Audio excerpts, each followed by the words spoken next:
Oke guys, gue belum pernah sesiap ini untuk menceritakan sebuah cerita film. Film yang akan gue bahas kali ini berjudul Fall yang baru rilis di tahun ini. Menceritakan dua wanita nekat yang mendaki sebuah menara dengan ketinggian 2000 kaki atau kurang lebih 600 meter. Buat kalian yang suka dengan yang tegang-tegang, dijamin film ini cukup membuat hati kalian bergetar. Di sini gue mengajak kalian untuk sesekali mencoba memacu adrenalin dengan sebuah tantangan yang nyata. Jika kalian sudah siap, yuk kita langsung saja bercerita. Baru saja dimulai, anak tangga itu ada yang terlepas. Dari situ sebenarnya sudah pertanda buruk bagi mereka. Tapi mereka tetap melanjutkan pendakian. Sampai di ketinggian 1000 kaki, tidak ada permasalahan berarti bagi mereka. Dan di ketinggian 1800 kaki, Becky mulai sedikit agak panik dan hampir-hampir saja Becky tidak mau melanjutkannya. Ditambah hembusan angin kini sudah mulai terasa kencang. Tapi karena sudah hampir sampai, Becky tetap memaksakan memberanikan diri. Walaupun tangganya yang terlihat rapuh dan bahkan sudah berkarat. Di tengah kepanikan yang dirasakan Becky, Hunter masih sempat-sempatnya bercanda dengan menggoyangkan tangga yang sudah rapuh itu. Mereka tak sadar kalau sebagian baut yang ada di tangga ada yang sudah terlepas. Dan setelah melewati pendakian yang tidak mudah bagi Becky, akhirnya mereka pun sampai di puncak menara TV B67. Antara percaya dan tidak percaya, ternyata Becky berhasil melawan rasa ketakutannya. Untuk beberapa saat, mereka merayakan dan mengabadikan beberapa momen saat berada di puncak. Hunter yang membawa drone juga mencoba mengambil beberapa video. Bahkan Hunter, si wanita yang sudah tidak ada takutnya, mencoba beberapa pose ekstrim, bergelantungan tanpa ada pengamanan. Becky berterima kasih kepada Hunter karena sudah membantu untuk melawan rasa takutnya. Sesaat mereka pun teringat kembali kepada Dani. Dan inilah waktunya bagi Becky untuk melupakan kejadian terdahulu dengan menaburkan abunya Dani di atas puncak menara. Sedikit ucapan perpisahan kepada Dani, lalu Becky pun mulai membuang abu itu.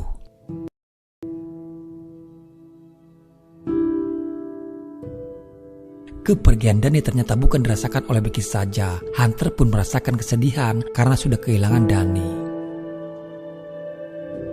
Setelah semua tugas selesai, mereka lalu memutuskan untuk kembali turun. Kini Becky yang akan turun terlebih dahulu. Dan disinilah awal mula petaka terjadi. Tiba-tiba tangga itu perlahan mulai terlepas.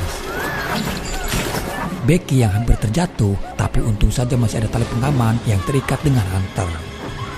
Di atas, Hunter berusaha untuk menarik kembali Becky.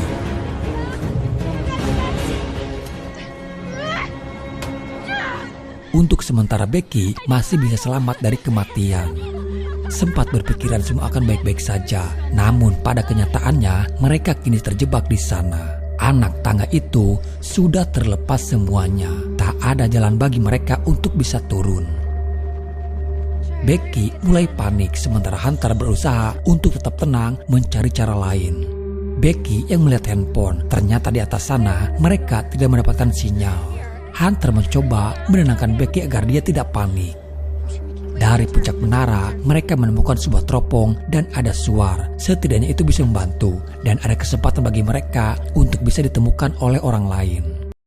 Sementara tas yang berisikan air itu tersangkut yang tidak begitu jauh dari mereka. Tapi tetap saja mereka harus mencari cara untuk mendapatkan tasnya kembali. Untuk beberapa saat tidak ada yang bisa mereka lakukan. Hanya bisa berharap ada orang lain yang tahu dan menolong mereka. Hunter yang melihat handphonenya dan melihat beberapa followernya di Instagram terpikirkan sebuah ide. Karena di atas mereka tidak mendapatkan sinyal, Hunter berpikiran untuk menjatuhkan handphonenya. Tapi sebelum dia menjatuhkan handphone, dia akan membuat postingan terlebih dahulu meminta tolong kepada para followersnya. Di sini tinggal bagaimana caranya agar handphone itu tidak hancur saat terjatuh. Hunter menggunakan sepatunya lalu memasukkan beberapa bahan empuk yang bisa meredam dari benturan. Setelah dirasa itu sudah cukup aman, Hunter lalu menjatuhkan sepatu yang berisikan handphone. Sisanya mereka hanya bisa berharap agar handphone itu tidak hancur dan masih bisa terkoneksi agar bisa memposting postingannya Hunter. Beberapa saat kemudian, Becky sempat melihat ada sebuah tato di kakinya Hunter. Tidak jelas tato apa, tapi saat itu Hunter berteriak karena melihat ada seseorang di bawah sana. Mereka berdua berusaha berteriak sekeras mungkin, tapi Tapi sepertinya itu sia-sia saja karena suara mereka tidak sampai terdengar oleh orang yang ada di bawah. Becky lalu mencoba melemparkan sepatunya berharap orang itu tahu. Sempat terdengar dan melihat ada sepatu yang terjatuh. Namun sama sekali orang itu tidak menyangka kalau ada orang lain di atas menara. Dan malah melihat ke sekeliling, tidak mencoba melihat ke atas menara. Tadinya Becky akan menembakkan pistol suar itu. Namun Hunter melarangnya percuma saja karena orang itu kini membelakangi menara. Melihat dari teropong seperti mereka yang tinggal di sana, Hunter pun menunggu saat malam tiba, di mana suara itu akan terlihat tampak jelas pada saat malam hari. Singkatnya, setelah malam tiba, memang benar orang itu masih berada di sana. Dan saat suara itu ditembakkan, mereka yang ada di bawah pun melihatnya. Begitu bahagianya Becky dan Hunter yang melihat ada respon dari mereka. Tapi bukannya menolong Becky dan Hunter, justru orang itu datang untuk mencuri mobil mereka yang terparkir di depan gerbang pintu masuk. Pupus sudah harapan mereka pada saat itu. Mereka berdua yang terpaksa harus melalui malam yang dingin di atas menara. Becky sempat melihat kembali tato yang ada di kakinya Hunter. Tato yang tidak begitu jelas. Tapi dari tato tersebut, Becky menjadi curiga kepada Hunter. Ada apa sebenarnya antara Hunter dan Dani?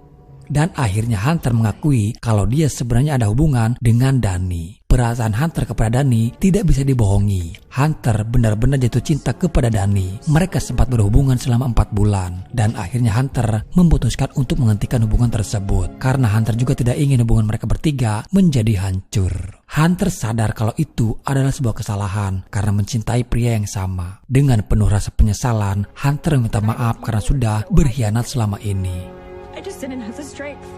We're stuck on this stupid freaking tower in the middle of freaking nowhere. Mereka masih menunggu tanpa melakukan apa-apa. Becky yang hampir putus asa menanyakan kepada Hunter berapa lama lagi mereka akan bertahan hidup tanpa air dan makanan. Satu-satunya harapan mereka untuk bertahan selama mungkin yaitu mengambil tas berisikan air yang ada di bawah mereka. Dengan seutas tali yang tidak terlalu panjang, Hunter pun mencoba yang akan turun. Walaupun itu bukan ide yang bagus, tapi tidak ada pilihan lain bagi mereka.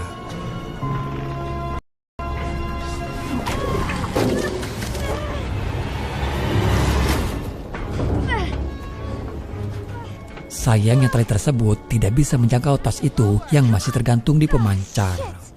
Tak ada cara lain selain Hunter harus sedikit agak nekat dengan melepas ikatan tali dan mencoba untuk meloncat.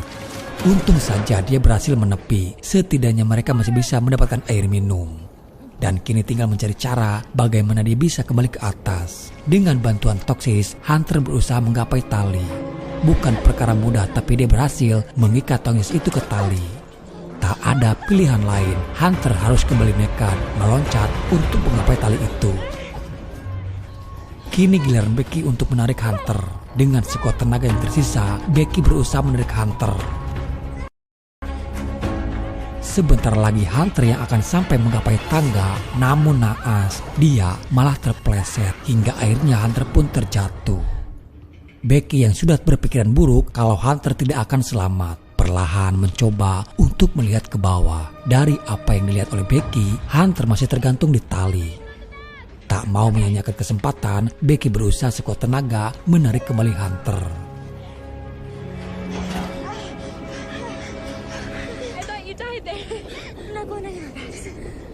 Setelah melepas dahaga, dari dalam tas ada drone yang mungkin itu bisa menjadi kesempatan bagi mereka untuk menyampaikan sebuah pesan kepada orang yang ada di bawah. Mereka akan mengarahkan drone itu ke sebuah asrama yang tidak terlalu jauh dari mereka.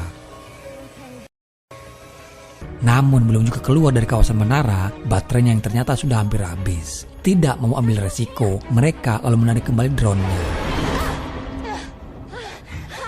Tidak tahu lagi apa yang harus mereka lakukan sekarang. Berbagai cara sudah dilakukan, tapi apalah daya, mereka kini hanya bisa pasrah.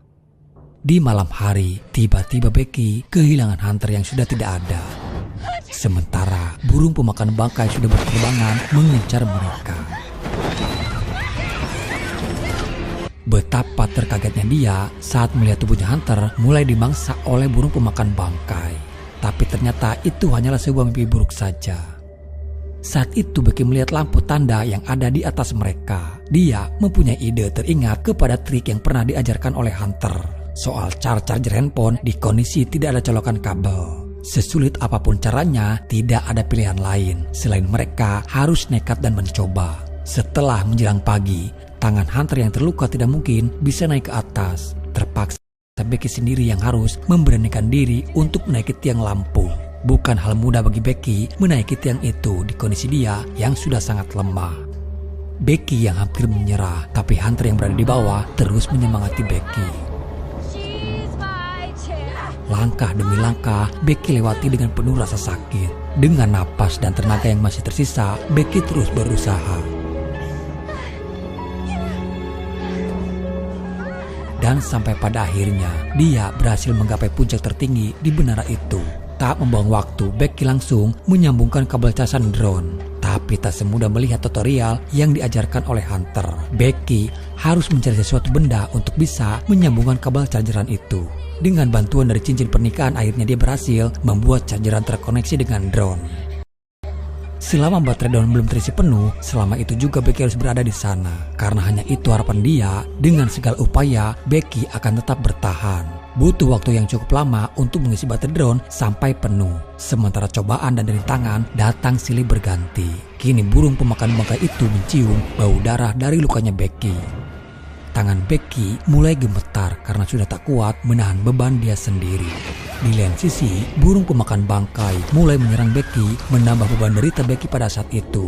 Sialnya lagi, tas yang berisi air itu malah terjatuh. Tak lama kemudian, baterai drone pun sudah terisi penuh. Setelah semua sudah siap, pesan tertulis sudah terpasang, lalu drone pun mulai diterbangkan. Harapan mereka yang tersisa tinggal drone itu.